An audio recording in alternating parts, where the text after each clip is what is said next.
Video like जरूर कर लीजिए और ऐसे वीडियो लगातार फ्री में पाने के लिए चैनल को तुरंत सब्सक्राइब कर लीजिए और बेल आइकन को जरूर टैप कर लीजिए ताकि आगे भी सारे वीडियो आपको मिलते रहे। यूट्यूब में फॉलो करते हैं तो प्लीज ये वाला फ्री टेलीग्राम चैनल जरूर ज्वाइन कर लीजिएगा। सारे नोटिफिकेशन सारे अपडेट यहीं पे आते हैं, ध्यान रखिए। Good morning friends, my name is Chandravardhan and I welcome you all to study for civil services, one of the India's leading educational platforms। दोस्तों, बिहार का परिचय हम लोग प्राप्त कर रहे थे और उसमें हम लोगों ने ज्योग्राफी की शुरुआत की थी। ज्योग्राफिकल डिवीजन हम लोग देख रहे थे, किसका? बिहार का ज्योग्राफिकल डिवीजन हम लोग देख रहे थे, भौगोलिक विभाजन। तो चलिए देर न करते हुए शुरू करते हैं आज का अपना वीडियो। लेकिन उससे पहले यदि हमारे पेड ग्रुप से जुड़ना चाहते हैं तो ये लिंक है जहां से आप लोग जुड़ सकते हैं, बिल्कुल जुड़िए, कोई देर न कीजिए। चलिए, ये हमारे पिछला स्लाइड्स है जो कि हम लोग देख चुके हैं। ठीक है, तो ये स्लाइड्स आगे की ओर खिसकाता हूं मैं ताकि आपको याद चलता रहे कि हम लोग क्या क्या पढ़ चुके हैं। तो ये सब चीज हम लोग देख चुके थे, चट्टानों की प्रकृति देख चुके थे, मैप पर मैंने आपको समझाया था प्राकृतिक विभाजन को, और उसके बाद हम लोग चले थे और आगे तराई प्रदेश तक हम लोगों ने देख लिया था। आज हमको जो देखना है वो है गंगा का मैदान। जैसा कि आप लोगों ने मैप पर देखा था, यहाँ पर यदि मैप पर यदि बात करें तो गंगा का मैदान जो है, गंगा नदी जो है, सबसे पहले देखें तो गंगा नदी जो है वो बिहार को दो बराबर भागों में बांटती है, ऊपरी गंगा का मैदान और निचली गंगा का मैदान, या फिर उत्तरी और दक्षिणी गंगा का मैदान इसको कहा जाता है। ठीक है, अब इसमें जो है ऊपरी जो गंगा है उसमें भांगर भूमि मिलेगा और खादर भूमि मिलेगा। एक को आपका नवीन जलोढ़ मिट्टी और एक का पुरानी जलोढ़ मिट्टी कहा जाता है। और पटना के आसपास जो है आपको टाल क्षेत्र मिलेगा जो कि दलदली क्षेत्र है। ठीक है, ये आपका सोन नदी है, सोन नदी और गंगा नदी के संगम पर ही यहीं पर पटना जो है वो बसता है। ठीक है, और फिर इसको जो है गंगा के मैदान को बहुत ज्यादा उपजाऊ माना जाता है, बहुत उपजाऊ भूमि है जहाँ पर खेती बहुत अधिक मात्रा में होती है। ठीक है, यही है गंगा का मैदान जिसके बारे में हम लोगों को पढ़ना है। तो चलिए देख लेते हैं। गंगा के मैदान का कुल क्षेत्रफल कितना है? 90,650 वर्ग किलोमीटर है। ठीक है, याद रखिएगा। बिहार के कुल क्षेत्रफल का कितना आता है? 96.27% आता है। ये परसेंटेज निश्चित तौर पर याद रखिएगा, भूलिएगा मत। ठीक है, 96.27%। उत्तर में शिवालिक श्रेणी से लेकर दक्षिण में छोटा नागपुर पठार तक यह विस्तृत है। ठीक है, और औसत ऊंचाई इसकी कितनी है? समुद्र तल से इसकी औसत ऊंचाई 75 से 120 मीटर तक लगभग है। ठीक, और गंगा के मैदान का निर्धारण जो है वो 150 मीटर की समोच्च रेखा कंटूर लाइन के द्वारा किया जाता है। ये भी आपको याद रखना चाहिए। वह रेखा जो समुद्र तल से समान ऊंचाई वाले स्थानों को मिलाकर खींची जाती है समोच्च रेखा कहलाती है। The slope of the Gangetic plain from west to east, which is very slow gradient 5 to 6 centimetre पर किलोमीटर। गंगा के मैदान का ढाल जो है वो पश्चिम से पूरब की ओर है, जो अत्यंत मंद ढाल 5 से 6 किलोमीटर प्रति सेंटीमीटर है। ये क्वेश्चन पूछा जा चुका है, याद रखिएगा। इससे पहले कंटूर लाइन थोड़ा सा बता दूं। The line drawn by joining places of equal height above sea level is called contour line. ठीक है, ये मैप पर रेखा खींची जाती है, याद जरूर रखिएगा। ठीक है, नेक्स्ट, यह पश्चिम से में अधिक चौड़ा है जबकि पूरब की ओर इसकी चौड़ाई कम होती जाती है। किसकी? गंगा के मैदान की चौड़ाई जो है वो पूरब की तरफ कम होती जाती है, पश्चिम की तरफ अधिक चौड़ाई इसकी है। ठीक है, बिहार का मैदान गंगा नदी के द्वारा दो भागों में विभाजित किया जाता है, उत्तरी गंगा का मैदान और दक्षिणी गंगा का मैदान, जैसा कि मैंने आपको बताया है मैप पर। चलिए उत्तरी गंगा का मैदान देख लेते हैं।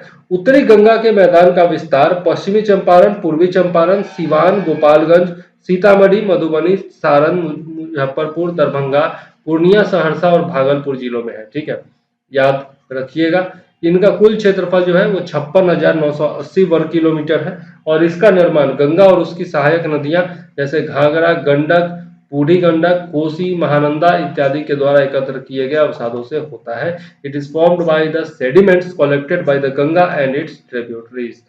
उत्तरी गंगा के मैदान की ढाल उत्तर पश्चिम से दक्षिण पूरब की ओर है। ये याद रखिएगा, उत्तर पश्चिम से लेकर दक्षिण पूरब की तरफ, मतलब ये है इसका ढाल। ठीक है, उत्तर पश्चिम से लेकर दक्षिण पूरब तक इस डायरेक्शन में इसकी ढाल है, ये याद रखिएगा। ठीक, उत्तरी गंगा के मैदान की।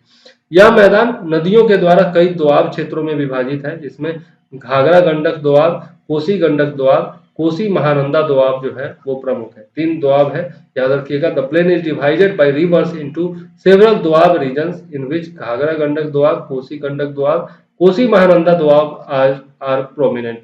इन मैदानों में नदियों द्वारा परित्यक्त एवं विसर्पाकार गोखुर झील एवं चौर का निर्माण हुआ है। In this plain the abundant and eroded Gorukh Lake and Chor Gokhur Lake and Chor has been formed by the rivers।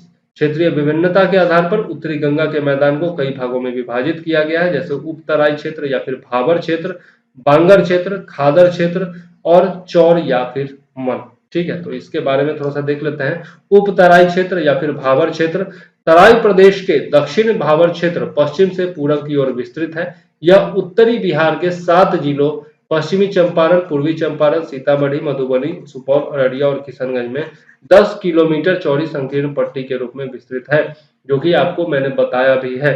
हरा वाला जो बताया था मैप पर वो क्या था, यही था। नेक्स्ट है आपका बांगर। बांगर क्षेत्र यदि देखें तो वह क्षेत्र जहां बाढ़ का पानी प्रतिवर्ष नहीं पहुंच पाता, पुराना जलोढ़ निक्षेप बांगर क्षेत्र कहलाता है। यह क्षेत्र भाबर क्षेत्र के दक्षिण में विस्तृत है, जिसका विस्तार मुख्यतया बिहार के उत्तरी पश्चिमी मैदानों में पाया जाता है। ठीक है, नेक्स्ट है आपका खादर। खादर की बात करें तो वह क्षेत्र जहां प्रतिवर्ष बाढ़ का पानी पहुंचता है, नवीन जलोढ़ निक्षेप कहलाता है, क्योंकि यहाँ पर न्यू एलुवियल डिपोजिट्स जो है वो इकट्ठा होते रहते हैं।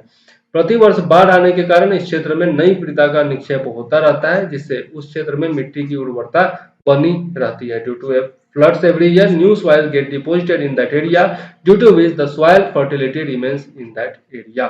नेक्स्ट है चौर या फिर मन। इसकी बात करें तो उत्तरी गंगा के मैदान में प्राकृतिक रूप से जलमग्न निम्न भूभाग पाया जाता है, जिसे चौर या मन कहा जाता है। Naturally submerged lowland area is found in the northern Gangetic plain, which is called चौर और मन। चौर का प्रमुख उदाहरण जो है वो पश्चिमी चंपारण का लखनी चौर है, या फिर पूर्वी चंपारण का बहादुरपुर एवं सुदरपुर चौर इत्यादि है। तो कौन सा चौर कहाँ स्थित है ये याद रखिएगा। चौर या मन मूलतः गोखुर झील है, जिनका निर्माण नदियों के मार्ग परिवर्तन होने से हुआ है। द चौर और mann is basically the gokhur lake which has been formed due to the diversion of rivers। चौर या मन मीठे एवं गहरे जल के प्रमुख स्रोत हैं, main source of sweet and deep water.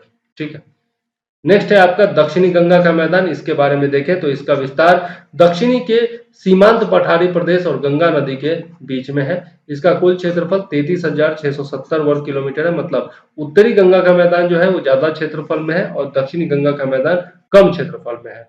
दक्षिणी गंगा के मैदान की ढाल दक्षिण से उत्तर की ओर है। ठीक है, तो ये जो ढाल है वो नीचे से ऊपर की तरफ है, दक्षिण से उत्तर की तरफ है, याद रखिएगा दक्षिणी गंगा के मैदान की ढाल। दक्षिणी गंगा के मैदान का निर्माण पठारी प्रदेश से होकर बहने वाली नदियों के निक्षेप से हुआ है। दक्षिणी मैदान की चौड़ाई पश्चिम से पूरब की ओर घटती जाती है। मतलब यदि हम लोग पश्चिम से पूरब की तरफ चलेंगे तो जो आपका चौड़ाई है वो घटती जाती है, जैसा हम लोगों ने गंगा नदी के बारे में भी देखा था। पूर्वी भाग में चौड़ाई कम होने के कारण गंगा नदी द्वारा प्राकृतिक बांध का निर्माण किया गया है। ठीक है, प्राकृतिक बांध नेचुरल डैम्स जो है वो बनाए गए हैं गंगा नदी के द्वारा। पटना प्राकृतिक बांध पर बसा हुआ है। पटना जो है वो प्राकृतिक कगार या बांध पर बसा हुआ नगर है। प्राकृतिक कगार या बांध की ऊंचाई आसपास के भूभाग से अधिक होने के कारण दक्षिणी बिहार के अधिकांश नदियां गंगा नदी में सीधे न मिलकर उसके समानांतर प्रवाहित होती हैं। इस प्रकार की प्रवाह प्रणाली पीनेट प्रवाह प्रणाली कहलाती है।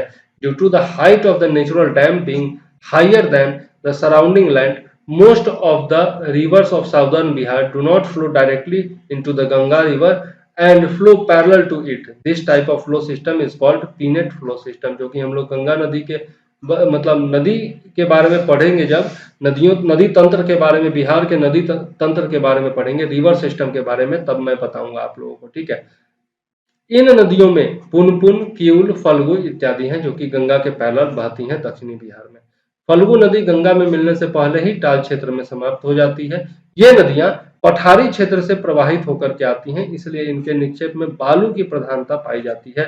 This river flow through the plateau region, hence the predominance of sand is found in their deposits.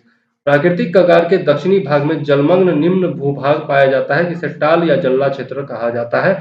The submerged lowland area is found in the southern part of the natural ledge which is called टाल और जल्ला area. यह टाल क्षेत्र पटना से मोकामा तक 25 kilometre चौड़ाई में फैला है। यह भी क्वेश्चन पूछा गया है, 25 किलोमीटर की चौड़ाई याद रखिएगा, पटना से मोकामा तक है। ठीक है, प्रमुख टाल के उदाहरण है बरहिया टाल, मोकामा टाल, सिंघोल टाल, मोर टाल इत्यादि। ठीक है, तो टालों के नाम भी याद रखिएगा। ठीक, चलिए इस वीडियो में फिलहाल इतना ही रहने देते हैं। नेक्स्ट वीडियो में हम लोग दक्षिण के पठारी प्रदेश के बारे में पढ़ेंगे और आगे चलेंगे कुछ और चीजों के बारे में, डिफरेंट व्यू लेंगे। ठीक है, और अलग अलग पढ़ाई करेंगे ज्योग्राफी में। ठीक, तो चलिए फिलहाल इस वीडियो में मुझे दीजिए इजाजत। मैं चंद्रवर्धन लेता हूं आपसे विदा। जय हिंद, वंदे मातरम।